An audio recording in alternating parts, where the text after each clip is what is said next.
Hello students, class 10th में हमारा जो चैप्टर चल रहा है वो है समांतर श्रेणियाँ और उसकी जो प्रश्नावली है 5.1 उसका क्वेश्चन नंबर 2 हम इस वीडियो में डिस्कस करने वाले हैं। आपको इसमें 5 पार्ट्स दे रखे हैं और हर एक पार्ट में आपको एपी के प्रथम 4 पद लिखना है और हर पार्ट में आपको प्रथम पद और सार्वंतर दे रखा है।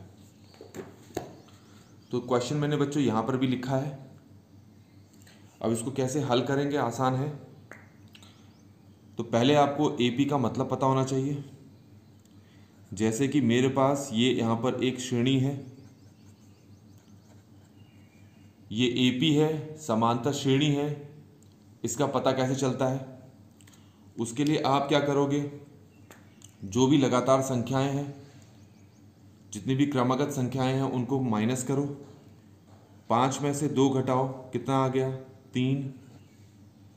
8 में से 5 घटाओ, कितना आ गया? 3।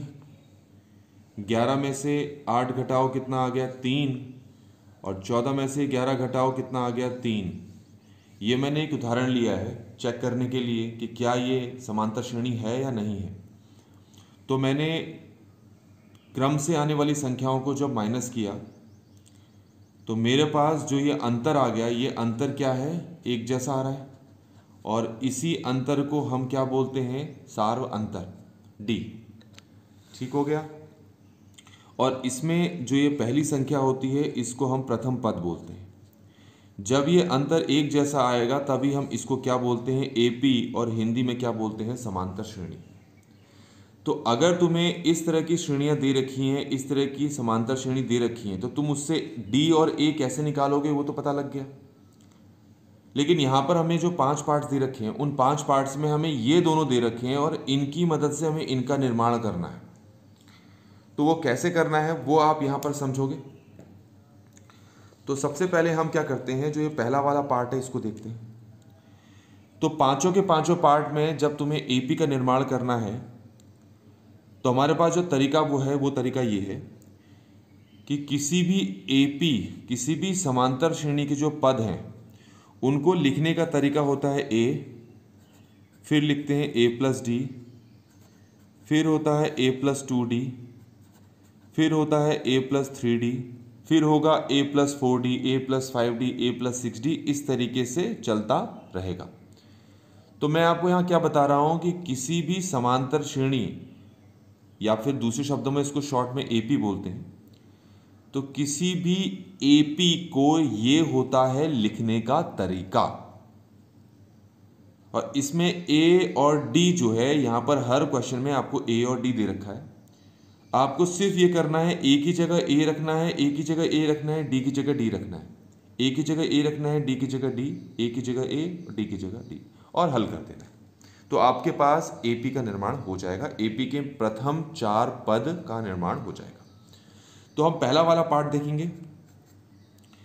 पहले वाले पार्ट में ए दे रखा है 10 और डी भी कितना दे रखा है? 10। तो जहां जहां ए है वहां वहां 10 लिख लो। यहां लिखेंगे 10 कॉमा, यहां लिखेंगे 10 प्लस डी कितना है? 10 है। अब इसमें आते हैं, ए की जगह कितना लिखेंगे? 10 प्लस 2, बीच में गुणा है, और ये डी कितना है हमारे पास? 10 है, कॉमा। अब तीसरा है ए प्लस 3d। ए की जगह क्या लिखेंगे? 10, फिर ये प्लस 3 की जगह हम क्या लिखेंगे? 3 लिखेंगे, गुणा, क्योंकि यहाँ बीच में गुणा है, और डी की जगह हम क्या लिखेंगे बच्चों? 10 लिखेंगे। अब इसको हल करना है बस। तो 10 को तो हल नहीं कर सकते, तो ये ऐसी कॉपी हो जाएगा। 10 प्लस 10 कितना हो गया? 20। इसको हल करते हैं बच्चों। ये है 10 प्लस 2 को 10 से गुणा करो, कितना आ गया? 20 आ गया। अब इसको हल करते हैं तो 10 की जगह 10 आएगा, प्लस 3 को 10 से गुणा करोगे तो ये 30 आ गया। तो ये 10 की जगह 10 आ गया, 20 की जगह 20 आ गया। 10 प्लस 20 कितना हो गया? 30 हो गया। 10 प्लस 30 कितना हो गया? 40 हो गया। और इस तरीके से ये चलता जाएगा। तो इस तरीके से बच्चों हमने एपी के 4 पदों का निर्माण कर लिया। तो ये पहला पार्ट आपको समझ में आ गया होगा। चलिए अब दूसरा पार्ट देखते हैं। तो बच्चों अब हम ये सेकंड पार्ट देखेंगे। सेकंड पार्ट में आप देखोगे a का मान -2 दे रखा है और d का मान कितना दे रखा है, 0। तो मैंने आपको बता दिया है कि जब AP के 4 पदों का निर्माण करना पड़ता है तो वो 4 पदों को हम लिखते हैं a plus d, a plus 2d और a प्लस 3d। ठीक है, इस तरीके से। अब a की जगह तो हम रखेंगे -2 और d की जगह रखेंगे 0। तो इस a की जगह हम रख लेते हैं -2, इस a की जगह भी रख लेते हैं -2, प्लस d की जगह कितना रखेंगे, 0। इस a की जगह हम रखेंगे -2 प्लस 2, बीच में क्या है, मल्टीप्लाई, d की जगह क्या रखेंगे, 0, कॉमा। इस a की जगह हम क्या रखेंगे, -2 प्लस 3, बीच में है गुणा, और d की जगह क्या रखेंगे, 0। -2 का -2 प्लस 0 कितना होगा, -2 होगा। इसको हल करेंगे, यहाँ पर 2 गुणा 0 कितना होता है, 0, ये 0 हो गया। और -2 प्लस 0 कितना होता है, -2 होता है। इसमें आते हैं, 3 को 0 से गुणा करो, कितना आएगा, 0 आएगा। तो -2 प्लस 0 -2। तो इस तरीके से देखें, हमने यहाँ पर भी AP के 4 पदों का निर्माण कर लिया, जबकि हमें a -2 दे रखा है, d हमें 0 दे रखा है। अब चलिए अब थर्ड पार्ट देखते हैं। तो ये थर्ड पार्ट में देखें, a हमें 4 दे रखा है और d हमें -3 दे रखा है। तो आपको बता दिया है कि इस क्वेश्चन में AP के 4 पदों का निर्माण करना है, तो वो 4 पद होंगे क्या, a plus d, a plus 2d, a plus 3d, इस तरीके से। अब हमें क्या करना है, a और d की जगह इन मानों को रखना है। a की जगह 4 रखना है, कॉमा, यहाँ पर भी a की जगह 4 रखना है, प्लस d की जगह -2 रखना है, कॉमा, यहाँ पर a की जगह 4 रखना है, प्लस 2, यहाँ पर गुणा है, गुणा, d की जगह आपको कितना रखना है, -3 रखना है, कॉमा, a की जगह कितना रखना है, 4, प्लस 3 की जगह क्या रखना है, 3, बीच में मल्टीप्लाई है तो मल्टीप्लाई लगा दिया, और d की जगह आपको क्या रखना है, d की जगह रखना है आपको -3। अब हमें इन्हें हल करना है। तो 4 ही उतार दो। इसको देखें ज़रा बच्चों, जब प्लस और माइनस एक साथ लिखे होते हैं तो वहाँ पर हम माइनस लिख देते हैं। ये 3 है, गलत लिख दिया यहाँ पर। ऐसे ही ये 4 है। देखो 2 को अगर -3 से मल्टीप्लाई करो, आंसर माइनस में आएगा। गुणा करना है, माइनस नहीं करना है। तो 2 को -3 से गुणा करेंगे, मल्टीप्लाई करेंगे, तो ये कितना आ जाएगा, -6। अगला है 4, 3 को -3 से मल्टीप्लाई करेंगे तो वो -9 आएगा। तो ये 4 का 4 उतार दिया। 4 - 3 बच्चों होता है 1, 4 - 6 होता है -2, 4 - 9 ये होता है -5। तो इस तरीके से बच्चों आपको ये जो थर्ड पार्ट है, इस थर्ड पार्ट में भी हमने AP के 4 पदों को लिखकर दिखा दिया है। चलिए अब चौथा पार्ट देखते हैं। तो बच्चों ये चौथा पार्ट जो है, इस चौथे पार्ट में a की वैल्यू -1 दे रखी है, d की वैल्यू 1/2 दे रखी है, और इसमें भी AP के 4 पदों का निर्माण करना है। तो वो 4 पद होंगे हमारे पास, a plus d, a plus 2d, a plus 3d। तो a की जगह तो हम रखेंगे -1 और d की जगह हम रखेंगे 1/2। तो a की जगह हम रखेंगे -1, a की जगह हम रखेंगे -1 प्लस d की जगह रखेंगे 1/2। a की जगह रखेंगे हम -1 प्लस 2, बीच में मल्टीप्लाई है, d की जगह रखेंगे हम 1/2। a की जगह रखेंगे हम -1 +3, यहाँ मल्टीप्लाई है और d की जगह हम रखेंगे 1/2।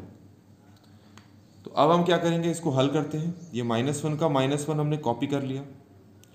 अब -1 + 1/2 इसको कैसे हल करना होता है, जिसको नहीं आता है एलसीएम वाला तरीका, ये -1 के नीचे 1 लगा लो, प्लस 1/2 है। अब एलसीएम लेना सिखाया आपको, इसको सॉल्व करने का तरीका, जो जिनको नहीं आता एलसीएम लेना, इसको पहले इससे मल्टीप्लाई कर दो, 2 आ गया। इसको इससे मल्टीप्लाई कर दो 2 को -1 से, तो ये -2 हो गया, प्लस 1 को 1 से मल्टीप्लाई करो, ये 1 आ गया। अब -2 + 1 कितना होता है, -1, और नीचे है 2, तो इसका आंसर हमारे पास आ गया -1/2। इसको हल करना है तो देखो ये दोनों कट जाएंगे, क्या बचा आपके पास, सिर्फ 1 बचा। -1 + 1 कितना होता है, 0, ये समझ में आ गया होगा आपको। अब आगे करते हैं, ये हमारे पास -1 + 3 को 1 से मल्टीप्लाई करें तो 3 आएगा, और नीचे हमारे पास क्या है, 2। इसको भी इसी तरीके से आप हल करेंगे तो हमारे पास जो आंसर आएगा वो क्या आएगा, -1 का -1, -1/2 का 1/2, इसका आएगा 0, और इसका आंसर आएगा 1/2। ये तो खुद सॉल्व करके आप देखेंगे। तो इस तरीके से ये 4th पार्ट हमने यहाँ पर कंप्लीटली सॉल्व कर लिया है। आइए देखते हैं अब 5th पार्ट। तो बच्चों जो 5th पार्ट है उसमें a ये दे रखा है और d दे रखा है -0.25। तो क्योंकि हमें AP के 4 पदों का निर्माण करना है तो वो 4 पद होंगे a + d, a + 2d, a + 3d। a की जगह तो हम लिख लेते हैं -1.25, यहाँ पर भी a की जगह लिख लेते हैं -1.25, प्लस d की जगह हम क्या लिख लेते हैं, -0.25। ये समझ में आ गया होगा। यहाँ पर a की जगह हम लिख लेते हैं -1.25 + 2, यहाँ है मल्टीप्लाई, और d की जगह हम क्या लिख लेते हैं, -0.25। ऐसे ही लास्ट में है a + 3d। a की जगह हम क्या रख लेते हैं, -1.25 + 3 मल्टीप्लाई, क्योंकि बीच में मल्टीप्लाई है, और d की जगह रख लेंगे -0.25। अब हल करते हैं इसको। देखो इसकी जगह पर तो यही आ जाएगा आंसर, ये तो इतना ही आ गया, -1.25, कॉमा। अब ये क्या है आपके पास, ये है -1.25 ± ये हो गया -0.25। ये समझ में आ गया होगा। ऐसे ही इसको हल करते हैं, इसको थोड़ा सा नीचे लिख देता हूँ मैं। इसको तो ऐसे ही उतार लेते हैं -1.25। अब 2 को अगर -0.25 से मल्टीप्लाई करें तो ये आएगा -0.50। ये आ गया होगा समझ में, कॉमा। इसको तो ऐसे ही उतार दो -1.25, और इसको इससे मल्टीप्लाई करोगे तो -0.75 आएगा। तो अब आपके पास 4 पद हैं। पहला पद तो ऐसे ही उतार दो -1.25, कॉमा। अब क्योंकि ये माइनस है तो प्लस करना पड़ेगा, तो हमारे पास आएगा आंसर -1.50। इसको सॉल्व करेंगे तो -1.75, और इसको सॉल्व करेंगे तो -2.00। तो इस तरीके से बच्चों हमारे पास जो ये 5th क्वेश्चन है इसमें भी हमने एपी का निर्माण कर लिया। तो इस तरीके से हमने सेकंड क्वेश्चन के सारे पार्ट्स इस वीडियो में सॉल्व कर लिए। आई होप कि आपको ये पूरा सोल्यूशन समझ में आया होगा। Thanks for watching.